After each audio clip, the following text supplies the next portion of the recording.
Hey guys, and welcome. So, we're going to take a look at why Mordheim is a good tournament game, or a competitive game, and how you can make it so without ruining the fun of it.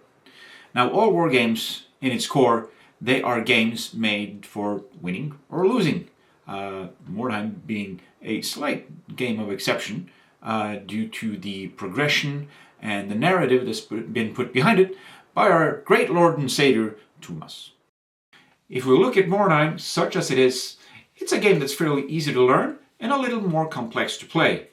There's a whole host of warbands that are in their core, unbalanced when measured against each other.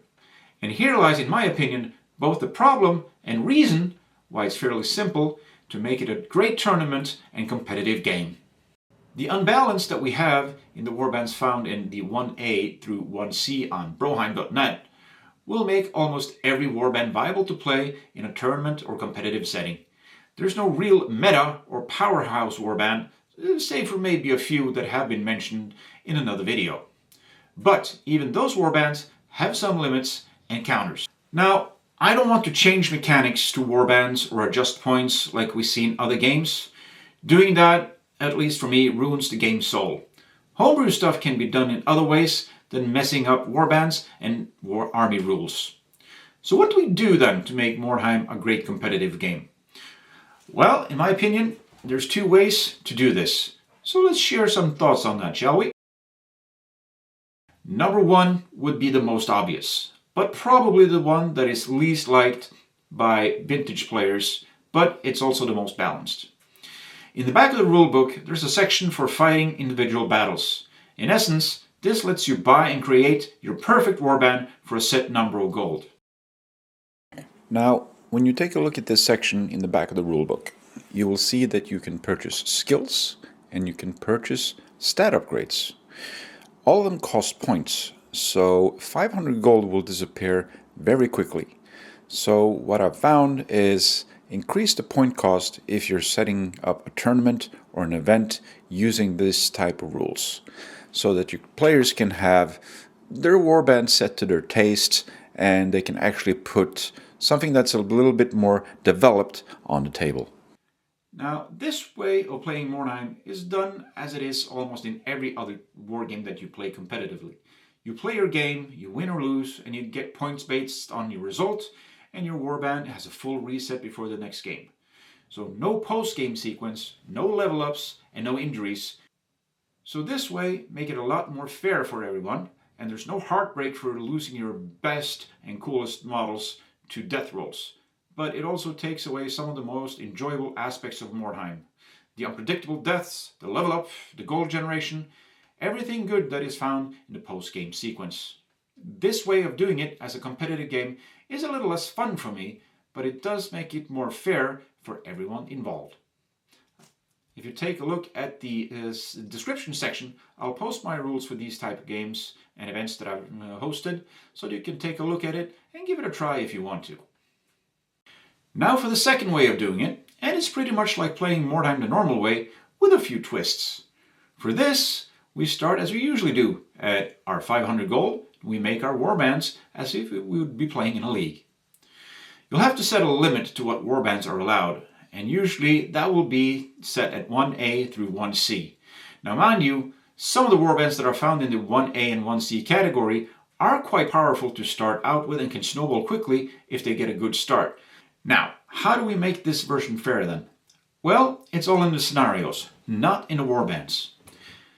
Instead of making unnecessary rule changes to armor saves and costs, warband rules, model rules, you make scenarios and objectives in scenarios that makes it so that all warbands are more equal. So in making the rules for this kind of scenario, the absolute most important thing is to make sure that all tables and all players have the same chance of getting the same amount of wordstone, tournament points, and experience points.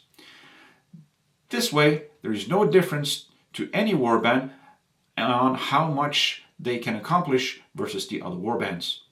Now, in general, warbands that move slowly will be at a disadvantage when you set up events, or rather scenarios and objectives that require them to move quickly to get there before other warbands. And some warbands also have certain skills that gives them bigger advantages, such as Scout, because they can pretty much deploy on objectives and get a head start. So that, in addition to the warbands that on the opposite end have very quick movement, they might need to be looked at when you make your scenarios to make sure that there's no unfair advantage to any of them. Now, for the sake of winning an event, how do you balance that? Players will make their warbands as they see fit, and there's not much you can do about that. So just setting a fair way of earning tournament points early and sticking to it is a good way of making sure they have all the info available when making the event warband. What I've found to be a good staple is the following: 1 tournament point for each wordstone picked up, 1 tournament point for each regular sized model taken out of action, 2 tournament points for each large model taken out of action, and here I mean both those listed as large and those listed as large targets. And then 3 tournament points to the winner of the game, regardless if it was a scenario win or routing your opponent.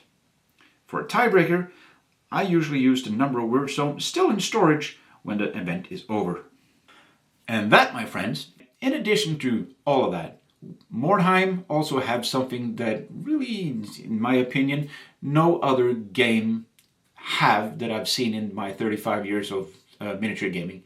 We have an awesome community, not so much cheese-based as a lot of other communities or other games. And I just love playing with every single person that I've ever met. And just the interaction, the knowing that there is no real meta, and just having fun and throwing dice is also a good reason to actually make it into a competitive tournament game, because I feel like the atmosphere, yes, you get the I want to win atmosphere in there, but you also get the friendship and the camaraderie that you don't really have in any of the other games. So with that, I will leave you, and may your cheese be plentiful. I mean Wordstone.